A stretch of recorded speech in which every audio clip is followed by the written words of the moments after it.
हम कक्षा 4 हिंदी व्याकरण का एक नया अध्याय पढ़ेंगे जिसका नाम है वाक्य। वाक्य पढ़ने से पहले हम देखते हैं कि जिस मकान में हम रहते हैं वह मकान किस तरह बनता है। आइए देखें। पहले ईंटों को जोड़कर दीवार बनाते हैं, फिर दीवारों को जोड़कर कमरा बनाते हैं, फिर कामों को जोड़कर मकान बनाते हैं कमरों को जोड़कर मकान बनाते हैं। ठीक उसी तरह वर्णों को जोड़कर शब्द बनता है। ठीक है, सबसे पहले हमें ये जो ईंट दिखाई गई हैं, इन ईंटों को जोड़कर दीवार बनाते हैं। ठीक है, फिर इन सारी दीवारों को जोड़कर हम कमरा बनाते हैं और फिर कमरों को जोड़कर पूरा मकान बन जाता है। ठीक है, इसी मकान की तरह जब वर्णों को जोड़ते हैं तो शब्द बनते हैं और शब्दों को जोड़ते हैं तो हमारा वाक्य बनता है। ठीक है, वर्ण क्या होते हैं? भाषा की सबसे छोटी इकाई वर्ण कहलाती है। और जब हम उन वर्णों को जोड़ते हैं तो वर्णों का सार्थक समूह क्या कहलाता है? शब्द कहलाता है। ठीक है, और जब उन शब्दों को जोड़ते हैं तो हमारा वाक्य बनता है। ठीक है, अब हम पढ़ेंगे कि वाक्य बनते कैसे हैं। ठीक है, वाक्य बनते कैसे हैं।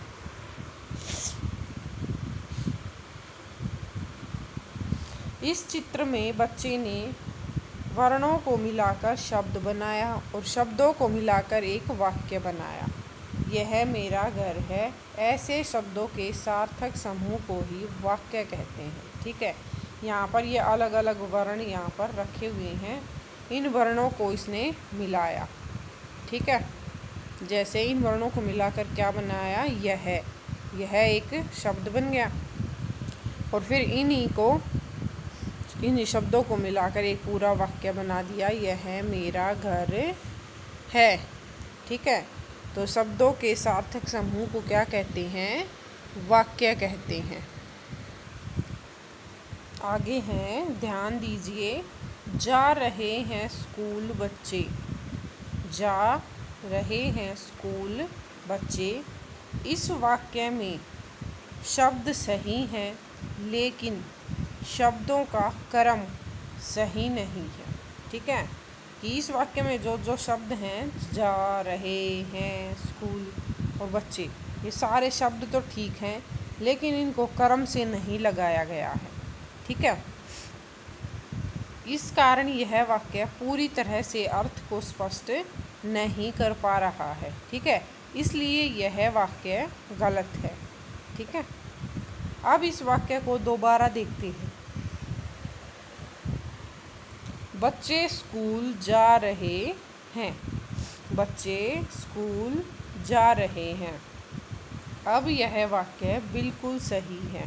ठीक है, क्योंकि इस वाक्य में पूरी तरह से अर्थ स्पष्ट हो रहा है कि बच्चे स्कूल जा रहे हैं, अतः यह सार्थक वाक्य है। ठीक है, इसका क्या मतलब हुआ कि शब्दों को सिर्फ इकट्ठा कर देने से वाक्य नहीं बनते हैं, शब्दों को हमें सार्थक क्रम में भी लगाना पड़ता है, तभी हमारे वाक्य बनते हैं। ठीक है, तो इसके आधार पर वाक्य की परिभाषा क्या हुई कि सार्थक शब्द समूह को ही वाक्य कहते हैं। किसको वाक्य कहते हैं? सार्थक शब्द समूह को वाक्य कहते हैं। ठीक है, सार्थक जो सही अर्थ दे। ठीक है, अब कुछ विशेष दे रखा है। वाक्य की पहचान यह है कि अर्थ को स्पष्ट करते हुए अंत में प्राय पूर्ण विराम या प्रश्नवाचक चिन्ह का प्रयोग होता है और बोलने में प्रत्येक वाक्य के बाद हम कुछ देर रुक जाते हैं। ठीक है, एक वाक्य की क्या पहचान होती है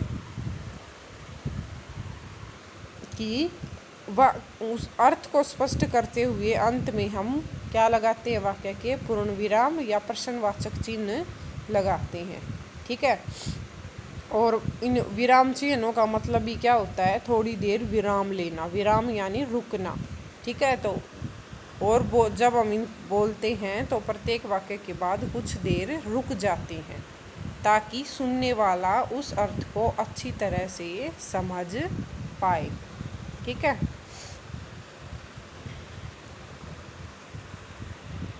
अब है वाक्य के अंग। वाक्य के अंग, वाक्य किस किस से मिलकर बनता है। ठीक है।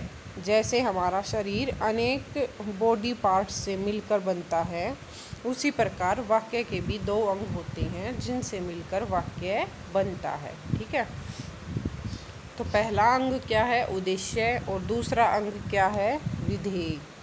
ठीक है। पहला उद्देश्य, दूसरा विधेय। पहले हम उद्देश्य को पढ़ेंगे। उद्देश्य जिसके बारे में कोई बात कही जाए। ठीक है। वाक्य में जिसके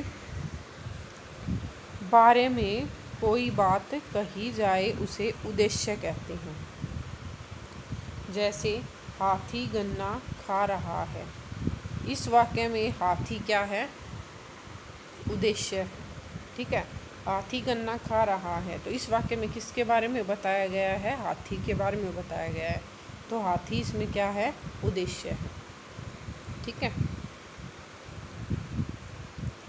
आगे है विधेय। उद्देश्य के बारे में जो कुछ कहा जाए उसे विधेय कहते हैं। ठीक है।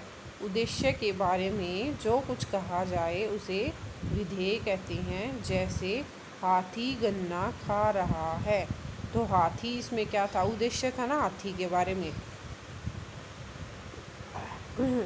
अब उद्देश्य के बारे में जो कुछ बताया जाए, हाथी के बारे में क्या बताया गया है कि गन्ना खा रहा है, तो इसमें गन्ना खा रहा है यह क्या है? विधेय।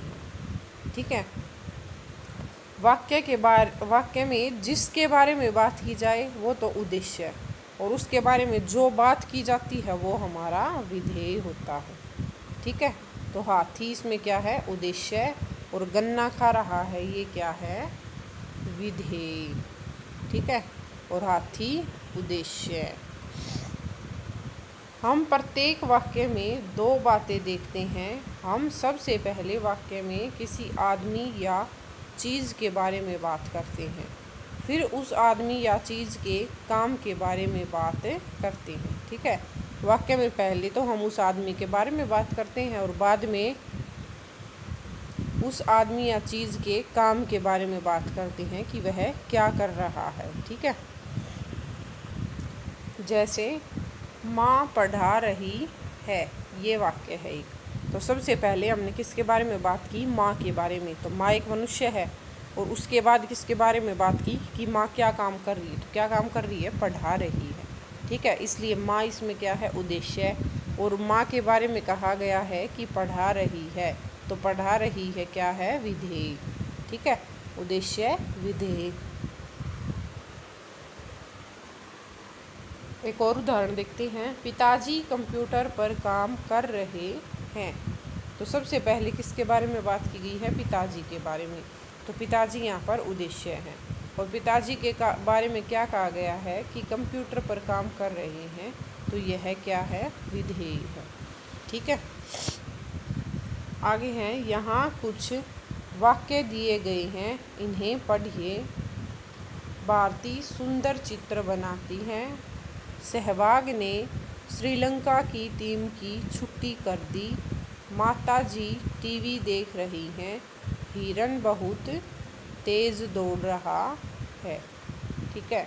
अब इन वाक्यों को दो मुख्य भागों में बांट देते हैं। ठीक है। पहला क्या था? भारती सुंदर चित्र बना रही है।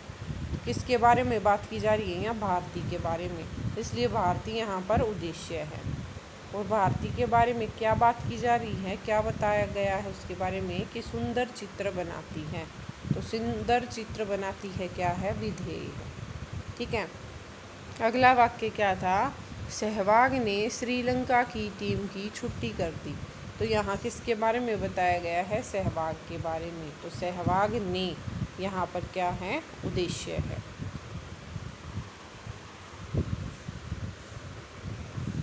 और क्या बताया गया है? श्रीलंका की टीम की छुट्टी कर दी, ये यहाँ पर विधेय है। ठीक है। अगला है माताजी टीवी देख रही हैं। तो किसके बारे में बताया गया है? माताजी के बारे में। और क्या बताया गया है? कि टीवी देख रही हैं। ठीक है, तो माताजी हो गया उद्देश्य और टीवी देख रही हैं हो गया विधेय। हिरन बहुत तेज दौड़ रहा है। तो हिरन यहाँ पर उद्देश्य और बहुत तेज दौड़ रहा है यहाँ पर विधेय हो गया। ठीक है,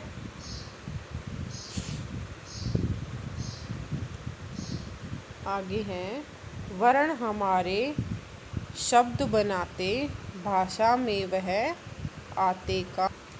शब्दों से मिलकर बनता जो बच्चों वाक्य उसका नाम। ठीक है, इस एक वाक्य में क्या बता दिया कि वर्ण हमारे शब्द बनाते, वर्णों से शब्द बनते हैं, भाषा में वह आते काम। और शब्द किस में काम आते हैं? भाषा में काम आते हैं।